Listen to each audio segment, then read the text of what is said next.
सुस्वागतम पिला माने तुमे माने भलो अछ। बहुत बढ़िया। तुमे माने हीपरी भलरे थाओ।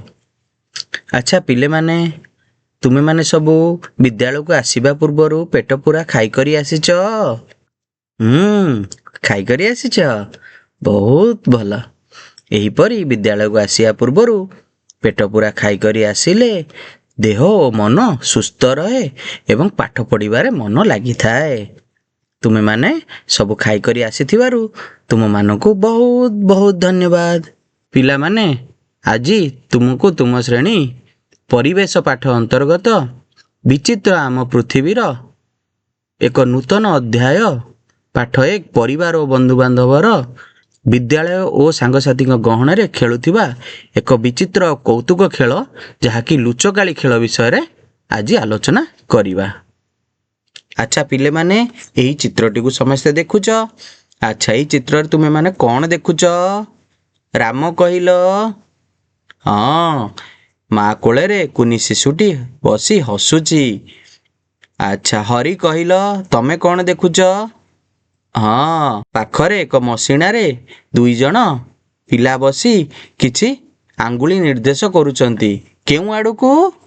हाँ एक कुनी कुकुरटी मझिरे थाई कौतुक खेल प्रदर्शन करुथिबा दृश्य आड़ू। आउ सीमा कहिल तमे कौन देखुच?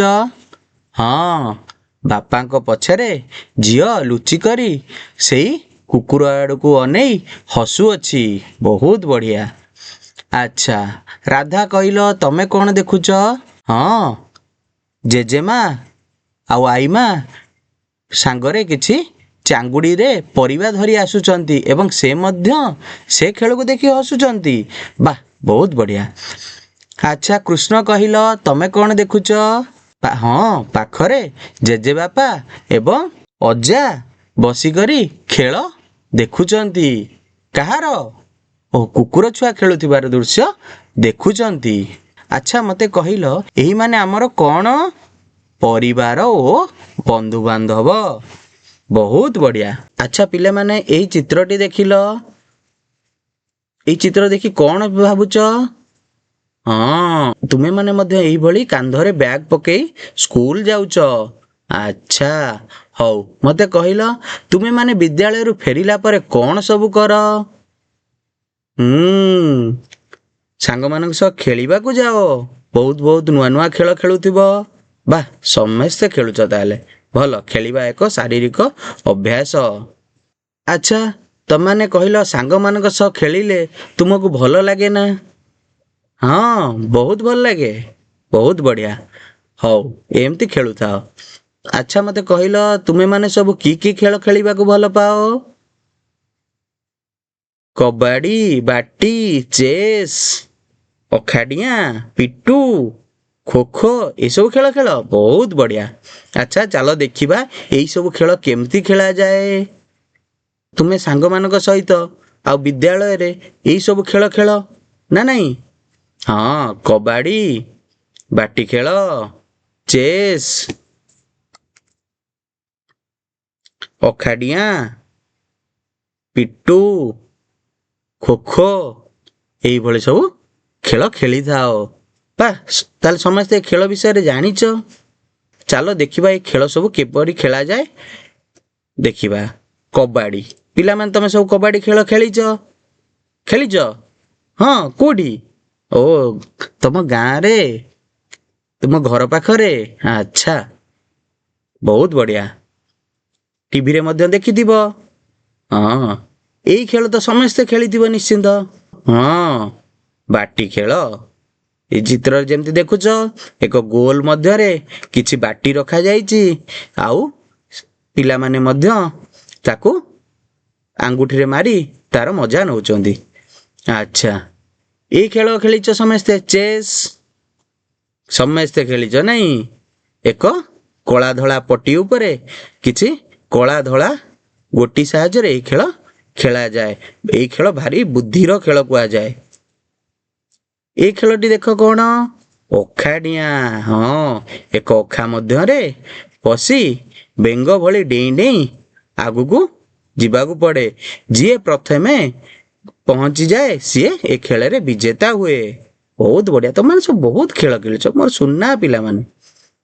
ଆଚ୍ଛା ଏଇ ଖେଳ କହିଲ, ଏ ଖେଳ କଣ କହନ୍ତି? ପିଟୁ ଖେଳ। ଏଇ ପିଟୁ ଖେଳ କିପରି ଖେଳାଯାଏ? ଏକ ପିଟୁ ବା ଏକ ବଲକୁ ପିଟୁ କୁହାଯାଏ ଏବଂ କିଛି ଖପରା ସାହାଯ୍ୟରେ ଏହି ଖେଳ ଖେଳା ଯାଇଥାଏ। ଖପରା ଭାଙ୍ଗିବ ଯେଉଁ ଦଳ, ଯଦି ସେଇ ଦଳ ଗଢ଼ିଦେଲା ତାକୁ ବିଜେତା କୁହାଯାଏ। ଖୋ ଖୋ, ହଁ ଏଇ ଖେଳଟି ସମସ୍ତେ ଖେଳୁଛ ସ୍କୁଲରେ, ଆମ ସ୍କୁଲରେ ବି ଖେଳାଯାଏ। ହଁ ସମସ୍ତେ ଖେଳିଛ, ବହୁତ ବଢିଆ। ଏଇଭଳି ଭାବେ ବହୁତ ମଜା ମଜା ଖେଳ ତମମାନେ ସବୁ ଖେଳୁଛ। ଆଚ୍ଛା ମତେ କହିଲ, ତୁମେ ବିଦ୍ୟାଳୟରୁ ଯେତେବେଳେ ଘରକୁ ଫେରିଲେ କାହା କାହା ସହ ଖେଳିଥାଅ? ଶ୍ୟାମ କହିଲ ମତେ। ଭାଇ ଭଉଣୀ ସାଙ୍ଗସାଥିଙ୍କ ମାନଙ୍କ ସହ? ଆଚ୍ଛା ହଉ, ବହୁତ ବଢିଆ। ଏମିତି ସବୁ ଖେଳ। ଆଚ୍ଛା ମତେ କହିଲ, ତୁମ ଘରେ ସବୁ ଆଉ କିଏ କିଏ ଅଛନ୍ତି? ଶ୍ୟାମ କହିଲ। ହଁ ବାପା ଅଛନ୍ତି, ମା, ସାନ ଭାଇ, ଭଉଣୀ ମଧ୍ୟ, ଜେଜେ ବାପା, ଜେଜେମା, ଦାଦା, ଖୁଡି। ବା, ତମ ଘରେ ତ ବହୁତ ଲୋକ ଅଛନ୍ତି, ତମର ଏକ ବଡ଼ ପରିବାର। ଶ୍ୟାମ କହିଲ, ତୁମେ କାହା ସହ ଘରେ ଖେଳ? ବା, ସାନ ଭାଇ ସୁରଜ। ତୁମେ ଦୁହେଁ କେଉଁ କେଉଁ ଖେଳ ଖେଳିବାକୁ ଭଲ ପାଅ? ଲୁଚକାଳି, ବା ଲୁଚକାଳି ଖେଳ ବହୁତ ବଢିଆ। ଏକ କୌତୁକିଆ ଖେଳ ଏଇଟା। ହଁ ମଜା ଲାଗେ ନା? ହଁ ବହୁତ ବଢିଆ, ମଜା କରି ଖେଳୁଥିବ। ଏଇ ଚିତ୍ର ଯେପରି ଦିଆହେଇଛି, ଦେଖୁଛ ଲୁଚକାଳି ଖେଳର ଚିତ୍ର। ହଁ ଆଗକୁ ଦେଖିବା ଲୁଚକାଳି ଖେଳ ବିଷୟରେ, ଆଗକୁ ବଢିବା। ଆଚ୍ଛା ମତେ କହିଲ, ତୁମେ ମାନେ ଏଇ ସବୁ ଖେଳ ଖେଳ, ଯେତେ ସବୁ ଖେଳ ନାଁ କହିଲ, ଆକୁ ସବୁ କେଉଁଠି ଖେଳ କହିଲ ଶ୍ୟାମ ତମେ? ତୁମ ଘର ଆଗରେ ଏକ ପଡିଆ ଅଛି? ବା, ତୁମ ଘର ଆଗରେ ବଡ ପଡିଆଟେ ଅଛି।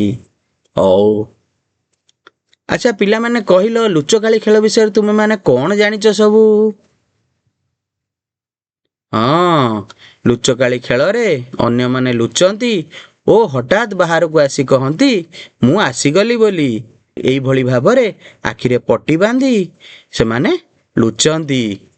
ଆଗକୁ ଦେଖିବା ଏହା କିପରି ଖେଳାଯାଏ, ଏ ଖେଳର ଉଦ୍ଦେଶ୍ୟ କଣ, ଆଉ ଏଇ ଖେଳ ଖେଳିଲେ ଆମର କଣ ବିକାଶ ଘଟିଥାଏ। ଚାଲ ଦେଖିବା ଲୁଚକାଳି ଖେଳ ବିଷୟରେ। ଆଚ୍ଛା ପିଲାମାନେ ଏଇ ଚିତ୍ରକୁ ଦେଖୁଥାଅ, ଲୁଚକାଳି ଖେଳ ବିଷୟରେ ଟିକେ ଭାବ କିପରି ତୁମେ ମାନେ ଖେଳ। ଲୁଚକାଳି ଖେଳ ଏକ ଆକର୍ଷଣୀୟ ବାହ୍ୟ ଖେଳ। ପିଲାମାନେ ଏହି ଖେଳକୁ ସେମାନଙ୍କ ବନ୍ଧୁବାନ୍ଧବଙ୍କ ସହିତ ଖେଳିବାକୁ ପସନ୍ଦ କରନ୍ତି। ତୁମେମାନେ ଯେପରି ଖେଳ, ସବୁ ପିଲାମାନେ ସେମିତି ସାଙ୍ଗସାଥିଙ୍କ ସହ ଖେଳିବାକୁ ଭଲ ପାଆନ୍ତି। ଏଇ ଖେଳରେ ଗୋଟିଏ ପିଲା ଆଖି ବନ୍ଦ କରି ଜୋରରେ ସଂଖ୍ୟା ଗଣେ। ହଁ ବହୁତ ବଢିଆ, ମନେ ପଡୁଛି ସବୁ ନା? ଅନ୍ୟ ପିଲାମାନେ ଗଛ, କାନ୍ଥ କିମ୍ବା ଦ୍ୱାର ପଛରେ ଯେପରିକି ବିଭିନ୍ନ ସ୍ଥାନରେ ଲୁଚି ରହନ୍ତି ଏବଂ ଗଣନା ପରେ ପିଲାଟି ଲୁଚି ରହିଥିବା ବନ୍ଧୁମାନଙ୍କୁ ଖୋଜିବାକୁ ଚେଷ୍ଟା କରେ। ଯେଉଁ ଖେଳାଳି ପ୍ରଥମେ ମିଳେ ସେ ପରବର୍ତ୍ତୀ କାଉଣ୍ଟର ହୋଇଯାଏ। ଏହି ଖେଳ ଆମକୁ ଆନନ୍ଦ ଏବଂ ମଜା ଦିଏ। ଏବେ ତ ଜାଣିଲେ କେମିତି ଖେଳାଯାଏ। ଏବେ ଦେଖିବା ଏହା ଖେଳିବା ଦ୍ୱାରା ଆମ ଶରୀର ଉପରେ କଣ ପ୍ରଭାବ ପଡ଼ିଥାଏ।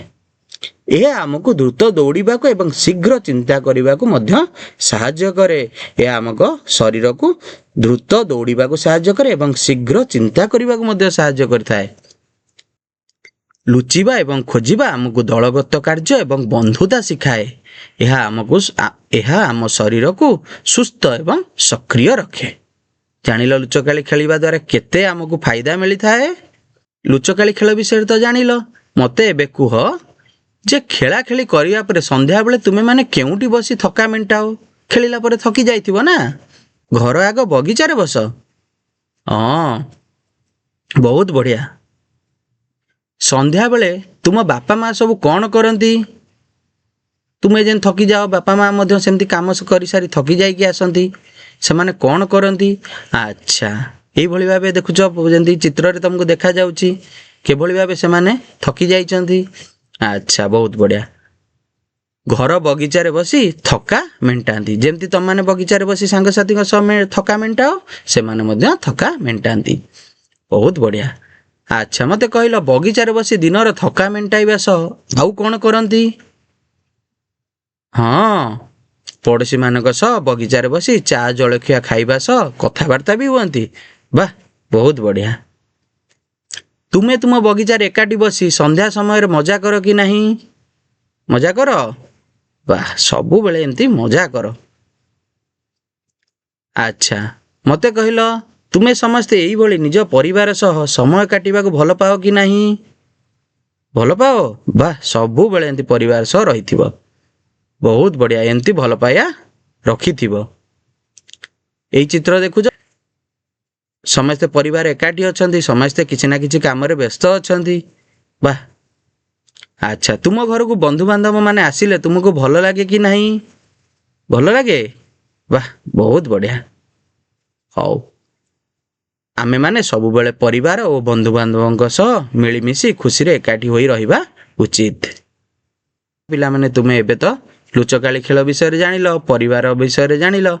ଆଚ୍ଛା, ଏବେ ତୁମ ପାଇଁ କିଛି କାମ ଦଉଛି। କ'ଣ ସବୁ କାମ ଦେଖ?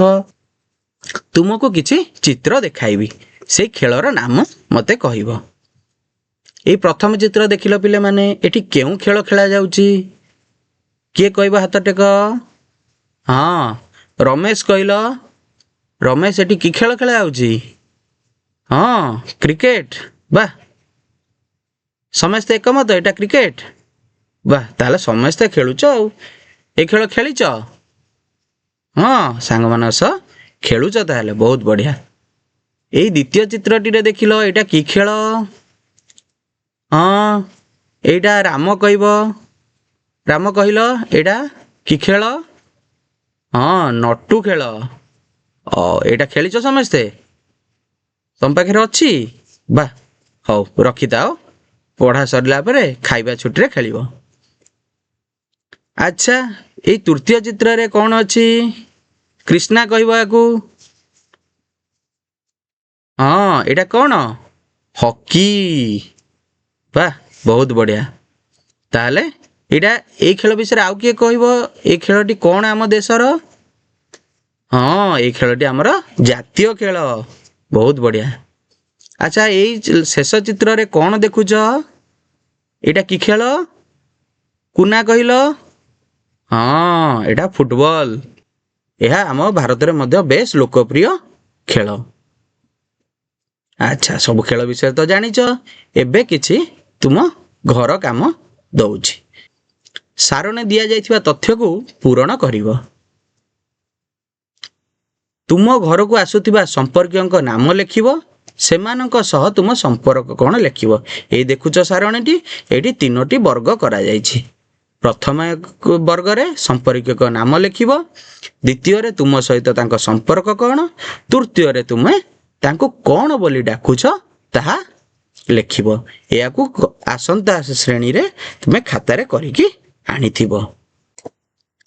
ଆଚ୍ଛା ପିଲାମାନେ, ଆଜି ଆମେ ସବୁ କ'ଣ କ'ଣ ଜାଣିଲେ? ବିଭିନ୍ନ ଖେଳ ଯାହାକି ତୁମେ ବିଦ୍ୟାଳୟରେ ଏବଂ ସାଙ୍ଗସାଥୀଙ୍କ ଗହଣରେ ଖେଳିଥାଅ, ଯଥା କବାଡି,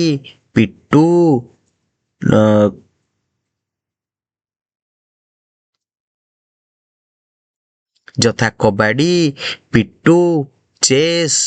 ବାଃ, ବହୁତ ଖେଳ ତୁମେ ମାନେ ସବୁ ଖେଳୁଥିବାର ମୋତେ କହିଲ। ଆମେ ମଧ୍ୟ ବିଭିନ୍ନ ପ୍ରକାର ଖେଳ ବିଷୟରେ ଜାଣିଲେ। ଆଉ ମଧ୍ୟ ଆଜି ଏକ ନୂତନ ଖେଳ ବିଷୟରେ ଜାଣିଲେ, ଯାହାକି ବହୁତ ଆନନ୍ଦଦାୟକ ଖେଳ, ଯାହାକି ତୁମେ ମାନେ ସାଙ୍ଗସାଥୀଙ୍କ ଗହଣରେ ଖେଳୁଥାଅ, ଯାହାକି ଥିଲା ଲୁଚକାଳି। ଲୁଚକାଳି ଖେଳ ଖେଳିଲେ ଆମର ଶାରୀରିକ ଏବଂ ମାନସିକ ଲୁଚକାଳି ଖେଳ ଖେଳିଲେ ଆମ ଶାରୀରିକ ଏବଂ ମାନସିକ ବିକାଶ କିପରି ହୋଇଥାଏ ତାହା ବିଷୟରେ ଆମେ ଜାଣିଲେ। ଆଉ ଆମେ କ'ଣ ଜାଣିଲେ ନା ପରିବାର ସହ ରହିଲେ ଆଉ ଆମେ କ'ଣ ଜାଣିଲେ? ଆଉ ମଧ୍ୟ ଆମେ ଜାଣିଲେ ପରିବାର ସହ ମିଳିମିଶି ରହିଲେ ବହୁତ ଆନନ୍ଦ ମିଳିଥାଏ। ତାହେଲେ ପିଲାମାନେ, ଆମେ ବହୁତ କିଛି ଆଜି ଜାଣିଲେ। ତାହେଲେ ଆଜି ପାଇଁ ଏତିକି। ପୁଣି ଦେଖାହେବ ଏକ ନୂତନ ପ୍ରସଙ୍ଗରେ। ରହିଲି, ଧନ୍ୟବାଦ। ଖୁସିରେ ଶିଖିବା ସମସ୍ତଙ୍କ ଅଧିକାର। ନମସ୍କାର।